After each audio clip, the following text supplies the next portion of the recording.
Siberian crane. यह पक्षी एक प्रवासी पक्षी है जो सर्दियों के मौसम में उड़कर भारत आता है।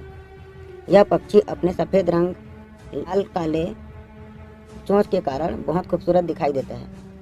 लगातार शिकार, शहरीकरण और जंगल में आग लगने के कारण यह पक्षी भी विलुप्त होने के कगार पर है।